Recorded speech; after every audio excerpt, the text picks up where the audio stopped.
नमस्कार मित्र मैत्रिणींनो, आज आपण भारतीय संस्कृतीवर माहिती बघणार आहोत. संस्कृती म्हणजे चांगल्या प्रकारे संस्कार केलेला, शुद्ध केलेला असा त्याचा अर्थ आहे. संस्कृतीची व्याख्या करणे कठीण आहे. इंग्रजी शब्द कल्चरचा हा पर्यायी शब्द आहे. संस्कृतीच्या स्वरूपाबद्दल विचारवंतांनी आपले मत व्यक्त केले आहे. आज आपण पुष्पेंद्र कुलश्रेष्ठ काय म्हणत आहेत ते ऐकूया.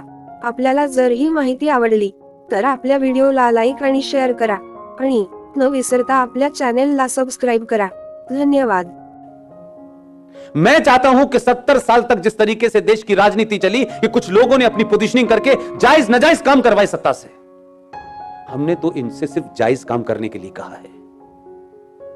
इसलिए अगर आप समझते हैं कि भारत की राजनीति और भारत में जो विषय है आपका बदलते भारत में हिंदुत्व की भूमिका, मैं इस शब्द को कहता हूं कि आप इसे कहिए बदलते भारत में सनातन की भूमिका. सनातन क्या है इसे चिल्ला चिल्ला के लोगों को बताइए, अपने लोगों को भी बताइए, और जो दूसरे हैं जो देर में सुनते हैं क्योंकि 5 वक्त चिल्लाते हैं तो इसलिए कम सुनाई देता है.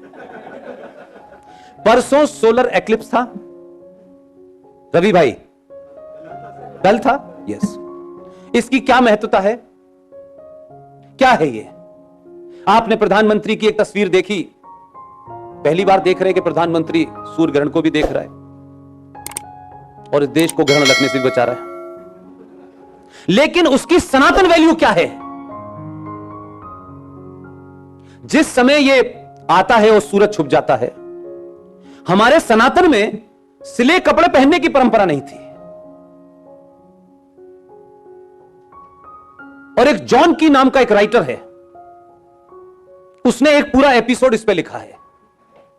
उस आदमी का नाम भूल गया जो भारत आया था, और जो यहां उस समय हुकूमत रही होंगी, उस राजा ने उसको इनवाइट किया तो पूरे भारत का चक्कर लगाया. उसका बड़ा आसान सा नाम है, बता दूंगा. तो उसने कहा मैं मिलने जा रहा हूं तो मुझे कोई नई ड्रेस सिलवानी चाहिए. तो जॉन की ने लिखा है कि वो आदमी आधा भारत घूम गया, उसे कोई टेलर नहीं मिला. उसको लगता था कि मैं वहां जाऊंगा. बाद में पता चला कि टेलर का कंसेप्ट नहीं था, सिले कपड़े पहनने का कंसेप्ट नहीं था.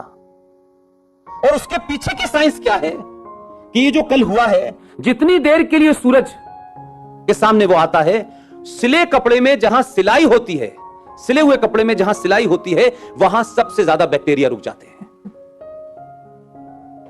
आज भी एक इंग्लैंड से महिला आई हुई है, लूसी उसका नाम है, बनारस में रह रही है, 50 बच्चों को सनातन पढ़ाती है, भारतीय बच्चे हैं. उसका इंटरव्यू मैंने अपने YouTube चैनल पे डाला इसीलिए है. उसने पूरे कपड़े बिना सिले पहने हुए हो. वो आपके इस महत्व को, इस साइंस को समझ रही है.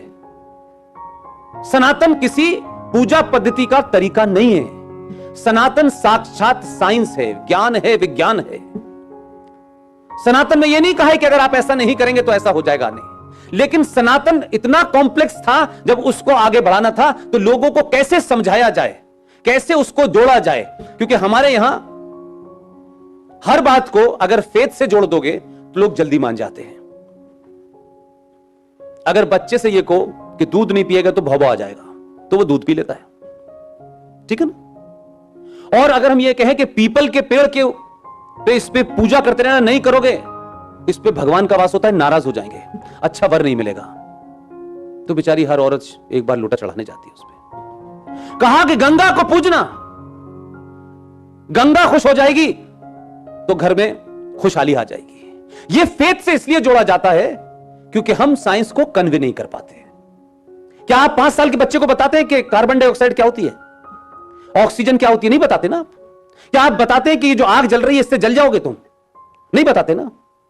सूरज में से क्या निकलता है हम बताते हैं. जैसे जैसे बड़ा होता है वैसे वैसे हम उसको बताते हैं. तो गंगा की पूजा इसलिए कतई नहीं बताई कि गंगा में पूजा करो और गेंदे के फूल और अगरबत्ती जाके उसमें डाल दो. गंगा की पूजा इसलिए करो कि ये जो गंगा नदी है, इसलिए हमारे यहां हर नदी को किसी न किसी से जोड़ा गया है. गंगा मां, गंगा नदी सिर्फ एक नदी नहीं है, एक रिवर नहीं है, थेम्स रिवर नहीं है. उसको मां का दर्जा इसलिए दिया गया है कि एक मां आपको बायोलॉजिकली जन्म दे सकती है, लेकिन अगर गंगा मां ना हो अगर जल ना हो तो जीवन मुमकिन नहीं है। लिहाजा इसको अपनी मां की तरह पवित्र रखना है, इसकी पूजा करनी है। यह नहीं कहा कि जाके उसमें अगरबत्तियां डाल दो और गंदगी कर दो। उसकी शुद्धता को, उसकी पवित्रता को बना के रखिए। पीपल के पेड़ के बारे में आज साइंस बता रही होगी।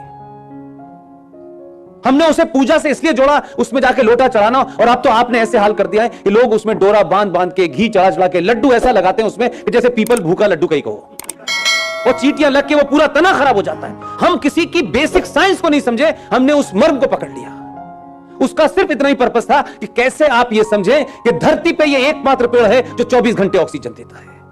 इसको अगर बचाना है तो फेथ से जोड़ दो, ताकि इसको पानी आप डालते रहें, ताकि ये कभी मरे ना।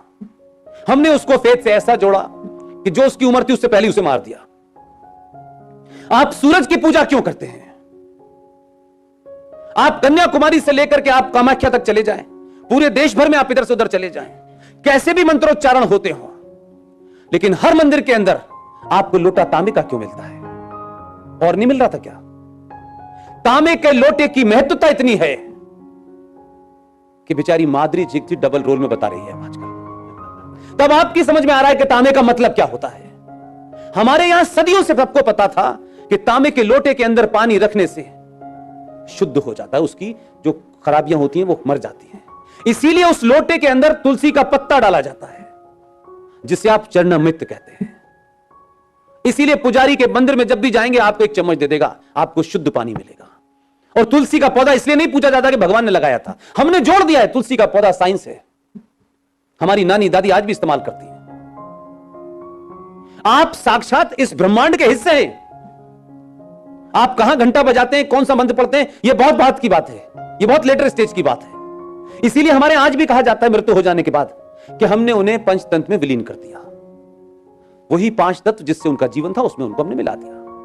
न कुछ लिया न दिया, न कोई हमने उनकी मजार बनाई, थे चले गए। यह सिलसिला चल रहा है। लिहाजा आज वो सनातन के मानने वाले कैसे कैसे जादू टोनों में लग गए हैं। जिन्हें फुर्सत थी वो पहले आसाराम के कीर्तन में चली गई, चमत्कार की ढूंढ रहे हैं। चमत्कार करेंगे, चमत्कार हो रहा है। और जब कोशिश की कि भाई किसी तरह से इन्हें घर रोका जाए, तो समझदार लोगों ने कहा सास भी कभी बहू है, सीरियल दिखाओ, ये घर पे रहेंगी, वहां नहीं जाएंगी। तो उन्होंने उसको सीख लिया।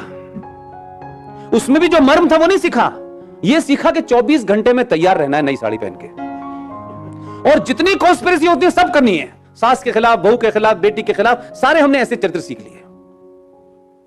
लेकिन इसी आपके साथ में कोई दूसरे समाज के लोग भी रह रहे हैं, उनके ऊपर कोई फर्क नहीं पड़ा, क्योंकि हम सनातन से चलते चलते चमत्कार तक पहुंच गए। संतोषी माता में चमत्कार है।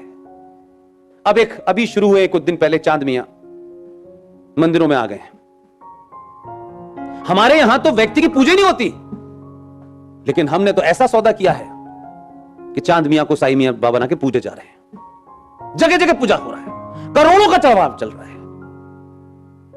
एक जागरण करने के लिए आप शाम को बोल दीजिए, 1 करोड़ रुपए इकट्ठा हो जाएगा। जागरण हो रहा है, उससे कौन जगता है मुझे पता ही नहीं चला आता है। कौन जगता है भाई? लेकिन संदेश भाई, इन हालातों में, इन तमाम सारी प्राकृतिक कमियों के बावजूद भी, सुनने से ही अगर इनके अंदर देश के लिए चेतना जगाने का भाव है, तो चंद घंटों में जागरण के लिए करोड़ रुपया हो जाएगा। लेकिन इस राष्ट्र निर्माण के लिए लोगों से जाएंगे तो लोग कहेंगे यार बहुत दिन से मंदी चल रही है। या नहीं, देश चले ना चले, दुकान चलनी चाहिए। अब उनको यह कोई समझाए कि देश रहेगा तब दुकान रहेगी। वो कहते हैं दुकान से देश, में कहते हो ना देश से दुकान है तुम्हारी। तो हम कोई भी ऐसा कार्य नहीं करते जिससे हम ये कहें कि ये हमारी जिम्मेदारी नहीं है, यही हमारी पहली जिम्मेदारी है, बाकी जीवन चलता रहेगा। आपके यहां तो कंसेप्ट था दशज का, रवि भाई दशज का कंसेप्ट था, आपके यहां भी था। लेकिन हम क्या कहते हैं, मुसलमानों के यहां कंसेप्ट बहुत अच्छा है। वो इस्लाम में 5 चीजें हैं, रोजा, नमाज, ईमान, हज और ज़कात। ज़कात क्या है? अपनी कमाई जो ईमानदारी की है उसमें से 10% निकाल के किसी गरीब काम में लगाना है, किसी सामाजिक काम में लगाना है। लेकिन हम तो बहुत दानी लोग हैं, हम तो मंदिर से निकलते हैं और प्रसाद देते हैं। हमारी परंपरा तो यह है। कि मंदिर से निकलने के बाद जो हम 2 मिनट पहले तक भगवान से लॉ लगा रहे होते हैं, उस लॉ में हम सबकी अच्छाई की बात करते हैं और उसके बाद भी हम प्रसाद देते हैं सबको। लेकिन उनका रूप क्या है? ईमान जानते हैं क्या होता है?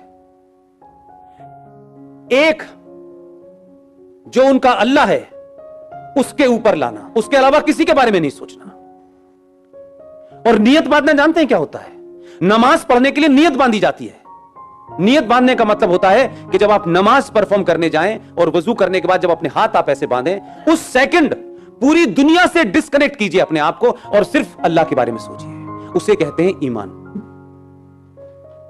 और वो तमाम कुछ करने के बाद, पूरी नमाज पढ़ने के बाद अभी मस्जिद की सीढ़ियां नीचे नहीं उतरते कि हिंदुस्तान के खिलाफ जामा मस्जिद से 4 दिन पहले भारत की हुकूमत, भारत की संसद, भारत की पुलिस, भारत के संविधान के खिलाफ गाली बकते हुए हजारों की भीड़, उन्मादी भीड़ निकलती है और इस देश की पुलिस के ऊपर हमला कर देती है। अभी मस्जिद की सीढ़ियां नहीं उतर के नहीं आ पाते। क्या अल्लाह से उन्होंने लॉ की होगी? क्या नियत बांधी होगी? क्या उनका मजहब उन्हें सिखा रहा है? वो सीढ़ियों तक नहीं काबू कर पाते और हम मस्जिद मंदिर में जाते हैं, पूजा करते हैं और निकल के देखते हैं कहां कहां गरीब उसको प्रसाद देते हैं। ये 2 संस्कृतियों का फर्क है, ये 2 सोच अप्रोच का फर्क है। आपल्याला हा व्हिडिओ कसा वाटला ते कमेंट्स मध्ये नक्की सांगा आणि न विसरता आपल्या अध्यात्म आणि आरोग्य या चॅनेलला सबस्क्राईब करा. धन्यवाद.